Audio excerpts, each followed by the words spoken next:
Food is really very powerful. It's so closely tied to our identities, to who we are. It took my leaving Jerusalem, my having gone down a very fast-paced, successful business career to realize that food and the kitchen is actually not a life sentence. It's not a bad place to be. If anything, it's a place where you have so much power.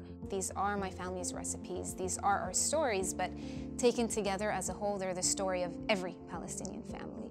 This particular mix is one that my mother has been using for many years. It's adaptable and forgiving, which is one of the things that I love about our cooking is, you know, if you add a bit more of one spice, less of another, cook it a few minutes more here, a few minutes more there, it's not going to change the dish drastically. Today in Milk Street, we have a visitor, Reem Kassis. How are you? Good, how are you, Chris? Good. And she's the author of one of my all-time favorite books, came out in 2017, The Palestinian Table. I cook out of it all the time. And what I like about it is it's about how people actually cook at home. And the food's simple and flavorful, but it's not restaurant cooking, it's real cooking. No, it's what my grandmothers have been cooking for generations. Everything we do here at Milk Street really is about spices. That's a key component. But I noticed in your book you often referred to a tablespoon of 9-spice mix. Right. So we start out with the pimento, the cinnamon, the black pepper, the nutmeg, coriander, cumin, cloves, cardamom, and mace. So now we're going to put all these ingredients together in the pan. We're going to dry roast them. We don't toast them very heavily, so it's fine to put everything together. You just want to start smelling the aroma of the spices. And once you smell it, you turn it off. But a very important thing is you want it to cool down completely before you grind it.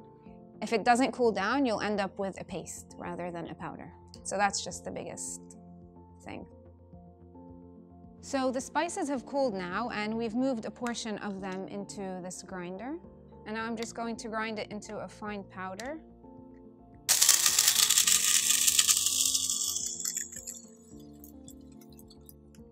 There you see? Smell? I'm smelling. You can smell it from here. Yes, it smells great. It's amazing.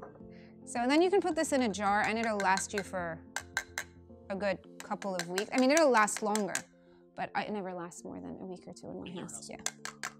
So this is a split lentil soup from the Palestinian Table. I've actually made it a couple times because it's so simple. It has less than 10 ingredients. Yeah, it's probably one of the quickest and simplest recipes in the book, actually. So how do you make it? What's the basic concept? It's very easy. You just saute an onion with a bit of the split lentils. You add some water or broth and a bit of this spice mixture, some cumin, some salt. Let it simmer until the lentils have broken down and you're done. Yeah. So now we can actually stop talking and eat? Yes, we can. Let's do it. The way we normally serve it is we put bread in it, or pita croutons, which is what we have here.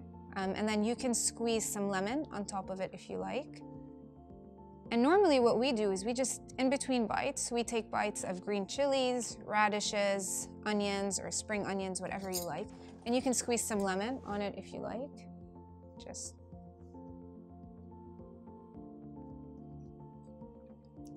It's very good. Can you taste the spice mix through it? Yeah, I was going to say, you know, it's so interesting that all you need is a spice mixture, which you just keep around, and it transforms lentils into a delicious soup in about 20 minutes. Yeah. It's a very easy, simple but thing, but it just adds another layer. So thank you for coming to Milk Street. Thank Thank you for coming and serving me in Milk Street. I love being here and feeding you, so thank you. Thank you. Thanks, Chris.